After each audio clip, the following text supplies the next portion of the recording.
సంవత్సరాల కష్టమంతా వాళ్ళు ఒక రోజులో తీసుకొని ఈరోజు అసలు విచిత్రం ఏమంటే గవర్నమెంట్ మారే ముందు ఎలక్షన్ ముందు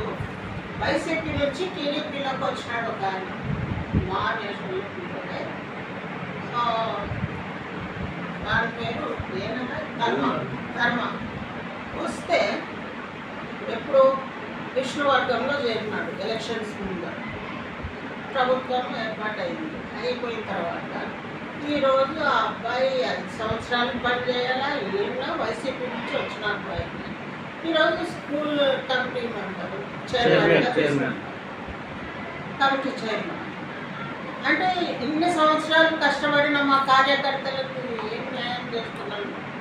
వాళ్ళకి ఏం సమాధానం చెప్పుకోవాలా నిన్న మొన్న వైసీపీ నుంచి వచ్చిన వాళ్లకు పదవులు ఇచ్చుకుంటూ పోతే ఇన్ని సంవత్సరాలు మీతో మీ వెంట ఉండి మేము తిరిగి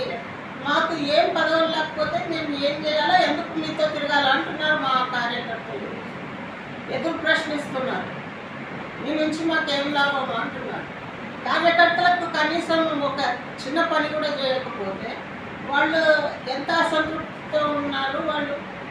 ఆ అసంతృప్తి మా మీద చూపిస్తున్నారు మేము ఎవరికి చెప్పుకోలేని పరిస్థితిలో సంవత్సరం నుంచి వెయిట్ చేసి ఈరోజు ఈ ప్రెస్ మీట్ పెట్టడం జరిగింది కానీ ఈ పరిస్థితి మాత్రం ఇట్లే కొనసాగితే మాత్రం రేపు స్థానిక సంస్థల ఎన్నికలు వస్తున్నాయి ఆ రోజు బొగ్గుల దస్తగిరి వచ్చి కానీ ఇంకొకరు ఇన్ఛార్జ్ వచ్చి కానీ ఇక్కడ ప్రచారం చేస్తే పడే ఓట్లు ఎవరికి పడవు స్థానికంగా మేము ఉన్నాము స్థానిక సంస్థల్లో మేము ఖచ్చితంగా అన్ని సీట్లు ఎంపీటీసీలు కానీ ఎంపీపీ కానీ జెడ్పీటీసీ కానీ సర్పంచ్ కానీ అన్నీ మేము ఖచ్చితంగా పోటీ చేసి ఖచ్చితంగా విజయం సాధిస్తాము ఆ రోజు కోట్ల వర్గం అని పేరు పెడితే